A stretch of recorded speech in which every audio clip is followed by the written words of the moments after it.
Hello, everybody. Let's talk about the Industrial Revolution as it applies to AP Human Geography and some of the influences and long-lasting effects.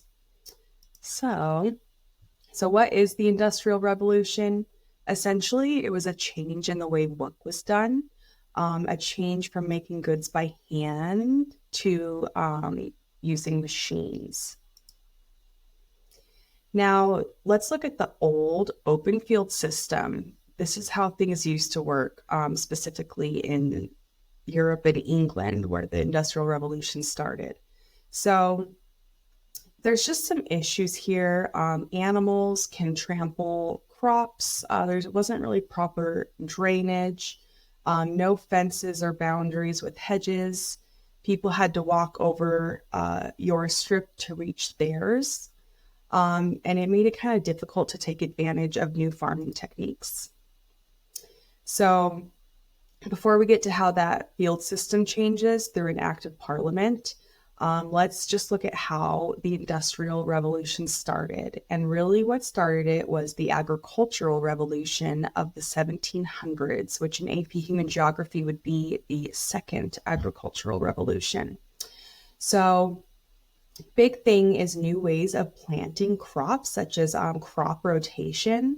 So you can see this image here. They would rotate these kind of crops that they're making money with other types of crops that might kind of restore the nutrients in the soil, such as clover.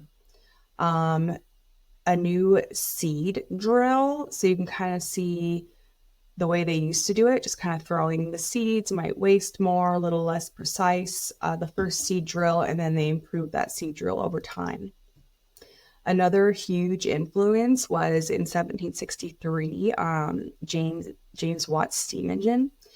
He was asked to repair a Newcomen steam engine. He modified it by adding a condenser that increased the machine's efficiency. And this invention made the steam engine an economical source of power. It was so successful that for 100 years, no drastic alterations were made to his design. So we talked about that open field system and how things change is from this parliament in England passing an enclosure movement. Basically, it allows rich landowners to buy land of village farmers and enclose it with fences and kick them off of it. So it leads to a lot of advantages if you look at like economic development, discovery of more productive farm methods, larger profits for wealthy farmers. Small farmers are now unemployed, which creates urbanization because they're going to be moving to the cities to find work. Those cities are going to grow. So this is the start of urbanization. And you can kind of see how things change here. Before, you also had this common land that anyone could go and take crops from or use. So that also disappears, which is another disadvantage to poor farmers. So what are these small, poorer farmers going to do? Basically, they are going to have to go into the city and work for these entrepreneurs. So you can see entrepreneur Brandon here says, through the Enclosure Act of Parliament, I am now the owner of all this land. So they're going to go to the city and work for him. Where will they live? Well, he's going to pay them £2 a week to work in his factory. But a tenement building, a room to rent might be about £10 a week.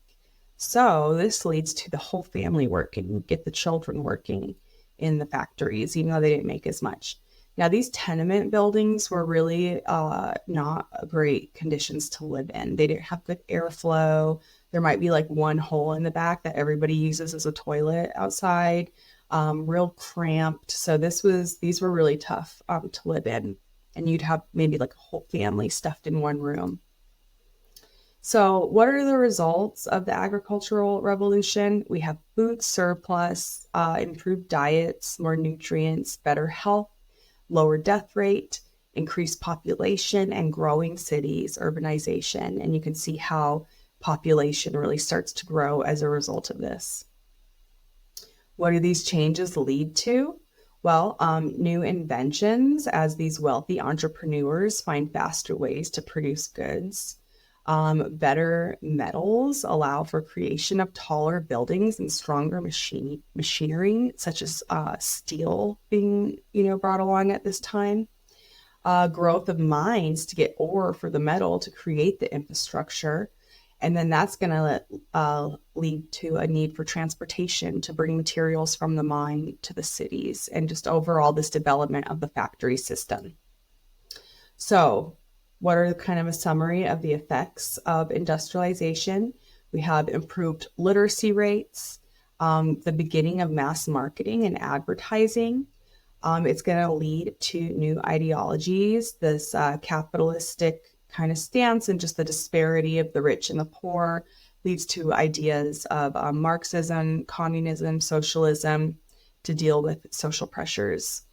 You have the decline and ending of slave and serf labor. This is essentially the end of feudalism. Massive population growth, urbanization is accelerated. The growth of a bourgeoisie who's going to be like more of an upper middle class, and they're going to start demanding more political power. So that's going to diffuse some of the say down from just the kind of top elite. Growth of nationalism in Europe and elsewhere, because it gets kind of competitive too.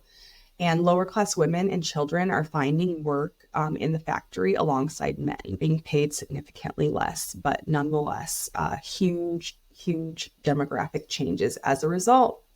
Thank you for watching.